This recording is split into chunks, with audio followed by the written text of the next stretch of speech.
रोज एक नई कहानी देखने के लिए चैनल को सब्सक्राइब करें और बेल आइकन दबाना ना भूलें। सीता अपनी पड़ोसन कमला से बहुत नफरत करती थी क्योंकि कमला की बेटी रिया अशुभ थी। पूरे मोहल्ले में कमला की बेटी के कदमों को अशुभ कहा जाता था, जिसके चलते सीता ने भी अपनी बरसों पुरानी दोस्ती कमला से तोड़ दी थी।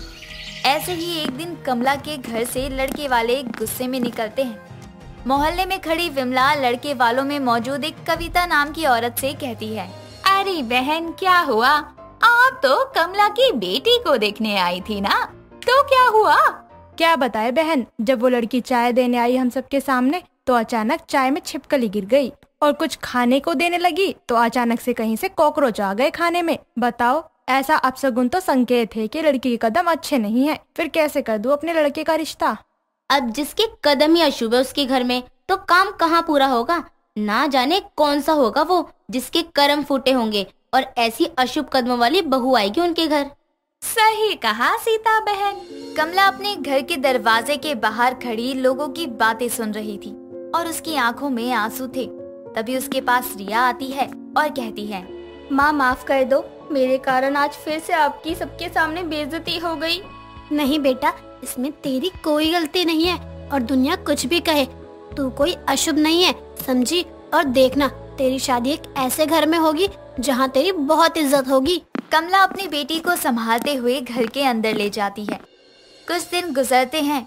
एक रात जब पूरा मोहल्ला सो रहा था, तब रिया अपनी छत पर आती है और सामने वाले घर की छत पर मौजूद एक लड़के से कहती है, आखिर क्या चाहते हो तुम? मुझसे प्यार है या नहीं? पूरा मोहल्ला मुझे अशुभ कदम वाली बोलता है। तुम्हारे करके कहीं मेरी शादी नहीं हो रही और तुम मेरे से शादी कर नहीं रहे हो।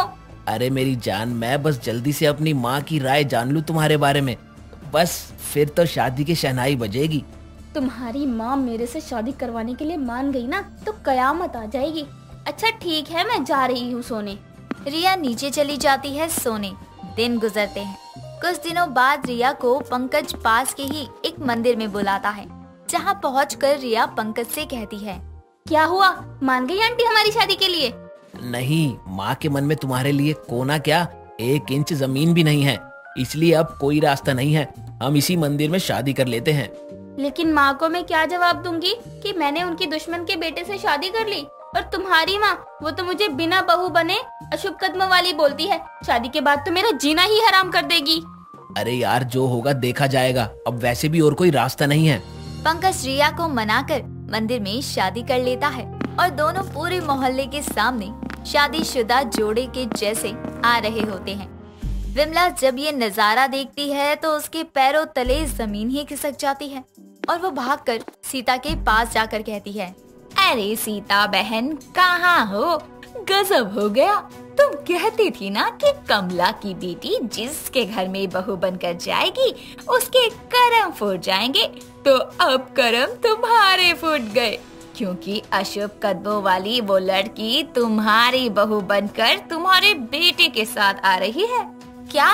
मैं ऐसा हरगिज नहीं होने दूंगी। सीता भागते हुए अपने दरवाजे पर आती है, जहाँ वो अपने बेटे पंकज को गले में वरमाला डाले हुए रिया के साथ आता हुआ देखती है। ये देखकर सीता कहती है, ये क्या किया तूने नालायक? मेरी मर्जी के बिना शादी जैसा बड़ा फैसला लिया कैसे? और लिया तो लिया, इस अशुभ लड़की को बहू बनाकर ले आया। माँ, मुझे रिया से प्यार है, इसलिए मैंने ऐसा किया। गली में होता शोर सुनकर कमला भी बाहर आती है और अपनी बेटी को वरमाला पहने देखकर कहती है, रिया, ये सब क्या है? तू सीता के बेटे के साथ क्या कर रही है?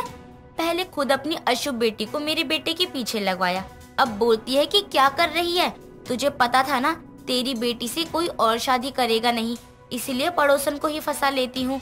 अपनी अशुभ बेटी के कदम इसी के घर में पड़वा देती हूँ, बदला भी पूरा हो जाएगा और बेटी से छुटकारा भी मिल जाएगा। बस माँ, रिया से शादी मैंने अपने होशो हवास में की है और अब ये अशुभ हो या अपशगुनी, आपकी बहू है बहू। पंकज रिया का हाथ पकड़कर उसे घर में ले जाता है और उनके जाते ही अचानक उस जगह ऊपर से एक गमला गिरता है। ये देखकर सब चिल्लाते हुए पीछे हट जाते हैं और विमला कहती है, सीता बहन लो, हो गई देखो अनहोनी शुरू। अब संभालना अपनी अशुभ बहू और उसके अशुभ कदमों को। पंकज रिया को अपने घर में ले जाता है लेकिन सीता उसे बहू का दर्जा नहीं देती। शादी के अगले दिन रिया सुहागन की तरह तैयार होकर रसोई में आती है और खाना बनाती है। तभी वो सीता से कहती है, माँ जी मैं बना देती हूँ खाना, आप बता दो क्या बनाना है। अशुभ लड़की, अपने मुंह से मुझे माँ जी मत बोल। मैं तेरी कोई माँ जी वाजी नहीं हूँ, समझी। उस दिन सुना था मैंने लड़कों वालों के खाने में कभी कॉकरोच तो कभी छिपकली गिरी थी। हमें नहीं खाना ऐसा खाना। ये सब माँ जी मैंने जान के किया था ताकि वो लोग रिश्ता ना जोड़े, क्योंकि मैं पंकज से प्यार करती थी। लेकिन मेरे प्यार के लिए किए गए इन कामों ने मुझे अशुभ कदमों वाली बना दिया। खड़ी क्या है, अब जा यहाँ से।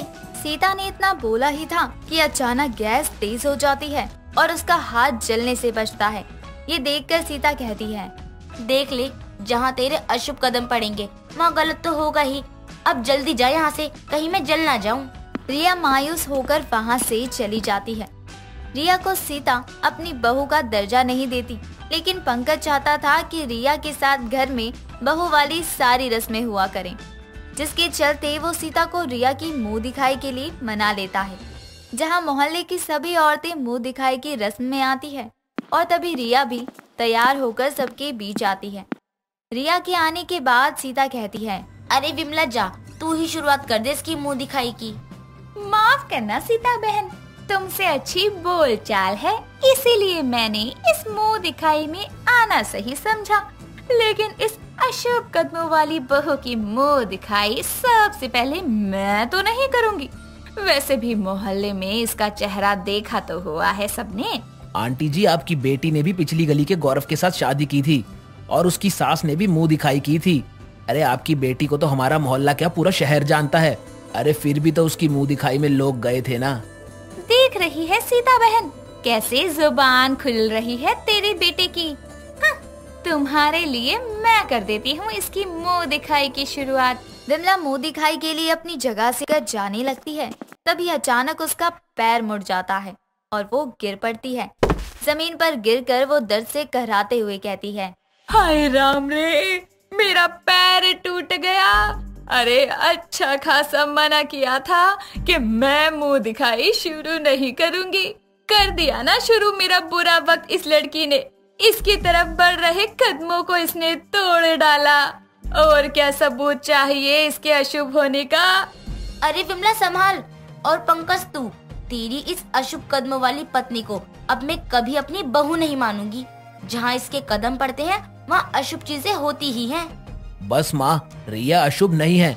और विमला आंटी, आपने जानकर अपना पैर मोड़ा है। मैंने अपनी आंखों से देखा है, ताकि रिया को आप अशुभ साबित कर सको। देखो तो कैसे बोल रहा है ये लड़का। अरे क्या अब तक मैंने सब किया है? हाँ, उस दिन जब मैं रिया के साथ शादी करके आया था तो मेरे जाते ही ऊपर से गमला अपने आप नहीं गिरा था, बल्कि आपने अपने बेटे से गिरवाया था इशारे करके। मैंने सब देखा था। अच्छा, तो इनके घर में जो लड़के वाले आए थे, इनके खाने में भी चीजें विमला ने गिराई थी क्या जाकर? नहीं माँ जी, वो मैंने जानकर किया था।